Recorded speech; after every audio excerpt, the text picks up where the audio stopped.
Ketu second house में, birth chart का जो सेकंड हाउस है ना, ये है जुड़े हुए पैसे का, ये है वाणी का, आपकी ईटिंग हैबिट्स का, परिवार का। तो जब भी यहाँ पे केतु की ऊर्जा होगी ना, इन सभी चीज़ों में इंसान को बहुत उथल पुथल दे सकती है, क्योंकि केतु टर्बुलेंस के, केतु बहुत बड़े बदलावों के कारक होते हैं।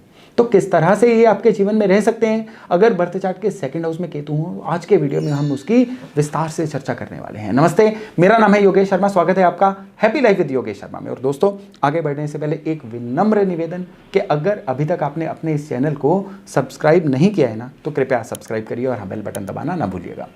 दूसरा घर जो है ना, ये सबसे पहले तो आता है परिवार का। तो दूसरे घर में केतु जब भी आते हैं ना, परिवार के मामले में किस तरह के रिजल्ट देते हैं। यहां पे केतु आके सबसे पहले चंद्रमा को कमजोर और शुक्र को बलवान करेंगे। शुक्र पत्नी, चंद्रमा मां। शादी के बाद देखा गया है कि ये लोग पत्नी की तरफ ज्यादा झुकाव रखते हैं और उसकी वजह से मां से किन्हीं कारणों से इनकी दूरियां बन जाती हैं। ये चीज बिल्कुल इसलिए सटीक नहीं बैठती है कि अगर बर्थ चार्ट में चंद्रमा बहुत स्ट्रांग रहेंगे ना, तो ये इक्वेशन कहीं ना कहीं बैलेंस हो जाएगी। लेकिन नॉर्मल केसों में पत्नी की तरफ झुकाव ज्यादा और उसकी वजह से मां से जो डिफरेंसेस हैं वो बढ़ते चले जाते हैं। चंद्रमा पैसा भी होता है, तो दूसरे घर के केतु जो हैं वो पैसे का फ्लो लगातार बाधित रखते हैं। इनकम बहुत आती जाती है इन लोगों की, लेकिन वो इनकम खर्चों में तब्दील होती रहती है, जिसकी वजह से जुड़ा हुआ धन इन लोगों के पास ज्यादा नहीं रह पाता है।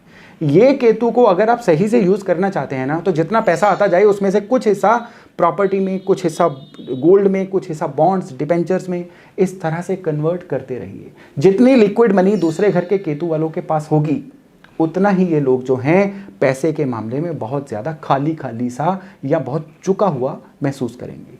अगर हम पढ़ाई की बात करें ना, ये केतु यहाँ पे फोकस लूज करवा देते हैं। यानी ये इंसान जो है ढंग से, ये लोग पढ़ाई में फोकस नहीं रख पाते हैं। जैसे आपने वो लेंस की उदाहरण सुनी होगी ना, कि लेंस से कागज़ जलाते हैं, तो लेंस अगर हिलता रहेगा तो कागज़ नहीं चलेगा।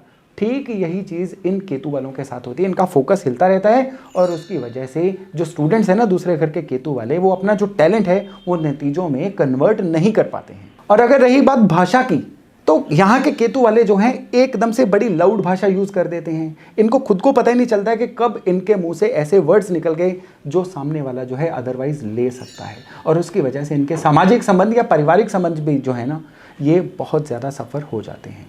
और केतु यात्राओं के कारक हैं, केतु मूवमेंट के कारक हैं, तभी तो केतु को पैरों की संज्ञा दी गई है ना, पैर चलने के काम आते हैं। दूसरे घर यानी पैसे के घर में केतु, और केतु खुद यात्राओं के कारक। तो ये लोग अगर अपने करियर में यात्राएं करते रहें या इनका काम कुछ ऐसा हो जिसमें टूर्स एंड ट्रेवल हो, फिर तो ये काम इनको करता है सूट और इनको जीवन में पैसा आता जाता है। लेकिन अगर ये लोग एक जगह पे बैठ के कमाना शुरू कर दें, तो फिर वो उतना पैसा नहीं कमा पाते हैं जितने टैलेंट के या जितने हुनर के ये लोग मालिक होते हैं। तो दूसरे घर के केतु वाले अगर अपने काम में किसी भी तरह से टूरिंग या यात्राएं ऐड कर लेना, तो फिर इनके जीवन में काफ़ी ज़्यादा खुशहाली जो है आती हुई देखी गई है। दूसरे घर के केतु वाले लोग अगर नौकरी में हो, और स्पेशली सरकारी नौकरी में जहाँ पे खूब ट्रांसफर्स होती हैं, तो फिर इनका जो है सामान बंधा ही रहता है। ये ज़्यादा लंबे समय तक एक जगह पे रुक नहीं पाते हैं। यात्राएं इनके जीवन का एक अभिन्न पार्ट बन जाती हैं। अब दूसरे घर के केतु जो है ना, देखिए दूसरे घर में ऊर्जा होती है गुरु की, शुक्र की, चंद्रमा की। अब शुक्र और चंद्रमा का मैंने आपको इम्बैलेंस बता दिया था इस केतु की वजह से, लेकिन यहाँ पे बृहस्पति जो है बहुत ही इंपॉर्टेंट बन जाते हैं। अगर इस केतु पे बृहस्पति की दृष्टि होना, तो ये केतु एक सोने का अंडा देने वाली मुर्गी बन जाते हैं। अब इन लोगों को जीवन में पैसे की कमी कभी नहीं रहती है। रेगुलर इंटरवल्स पे इनके जीवन में इतने मौके आते चले जाते हैं, जिसकी वजह से ये केतु जो हैं इनको पैसा देते चले जाते हैं। अब पैसे को संभालना एक अलग इशू है, लेकिन पैसे का आना जो है ना, ये जुपिटर जो है बहुत आसानी से करवा देते हैं। दूसरे घर के केतु वालों के बारे में देखा गया है, इनकी मनोविज्ञान में बहुत रुचि होती है। जो स्टूडेंट्स हैं अभी जिनके दूसरे घर में केतु हैं और अपना करियर वो डिसाइड करना चाहते हैं ना, साइकोलॉजी, मनोविज्ञान, इस तरह की चीज़ों में ये लोग अगर आ जाएं, तो फिर ये चमत्कार कर सकते हैं, क्योंकि ये एक ऐसे कंसल्टेंट बन सकते हैं जिनका कोई तोड़ ही नहीं होगा। आप अगर कोई भी दूसरे घर का केतु वाला इंसान देखें ना, आप नोट करेंगे उसकी बातचीत का तरीका इस तरह से होता है, वो सामने वाले के मन की बातें जान लेता है। वो उसकी बातों में गहराई इतनी होती है कि सामने वाला खुद ही उसके आगे अपनी सारी समस्याएं बोल देता है। यानी ये लोग मन के डॉक्टर बहुत अच्छे से होते हैं, चाहे उसका इनके पास कोई सर्टिफिकेट डिग्री हो ना हो, लेकिन किसी के मन का इलाज करना इनसे बेहतर किसी को नहीं आता है। केतु जब भी दूसरे घर में होंगे, राहु हमेशा 8वें घर में होंगे। 8वें घर के राहु को बोला गया है झूले जैसी किस्मत।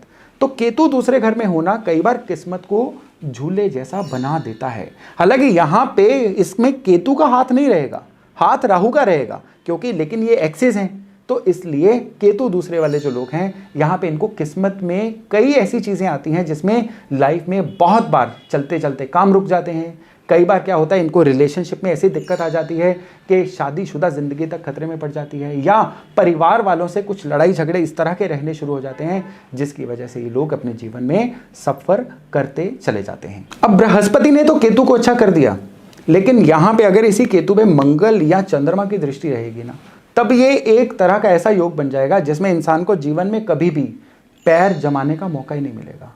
जब भी ये इंसान सेटल होना शुरू करता है, ये केतु उसकी जड़ें उखाड़ देते हैं। जब भी ये इंसान को लगता है अब जीवन सही हो रहा है, कोई ना कोई ऐसी चीज़ हो जाती है जिसकी वजह से फिर से जीवन में टर्बुलेंस आ जाती है। उस केस में जो चंद्रमा या मंगल इस केतु को देख रहे होंगे ना, उनका इलाज करना बड़ा ज़रूरी होगा।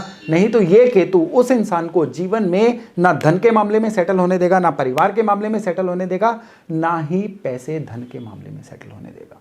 तो इसके बाद हम बात करते हैं कि ये केतु जो है हेल्थ में किस तरह की ट्रबल्स ला सकता है।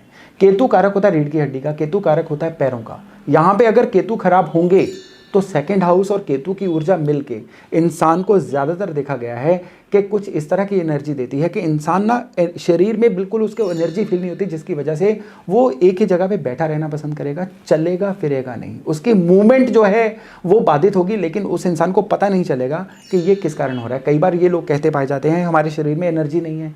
कई बार ये डॉक्टर के पास चले तो जाते हैं, लेकिन डॉक्टर कहता है कि आप ठीक हैं, लेकिन वो इंसान कहता है मैं ठीक फील नहीं कर रहा हूँ। यहाँ पे ये जो केस है ना, यहाँ मनोविज्ञान से जुड़ा हुआ होता है, या केतु कुछ इनके शरीर से एनर्जी इस तरह से ड्रेन कर देता है कि ये इंसान जो है ये चलना फिरना या घूमना फिरना पसंद नहीं करते हैं। अब अगर ये केतु जो है ये इंसान को पैसे के मामले में दिक्कत दे रहा है, ये केतु जो है इंसान को जीवन में सेटल नहीं होने दे रहा है, तो उपाय क्या किया जाए। यहाँ पे केतु की चीज़ बताया गया है इमली। तो यहाँ पे इमली जो है किसी भी मंदिर में चढ़ाना इस केतु का एक बहुत अच्छा समाधान रहेगा। इसके लिए दिन आप बुधवार चूज कर सकते हैं, शनिवार चूज कर सकते हैं। किसी भी क्वांटिटी में थोड़ी सी इमली लीजिए, उसको शिव मंदिर में अर्पण करके आइए। ये दूसरे घर के केतु को सही करने का एक बहुत अच्छा तरीका है।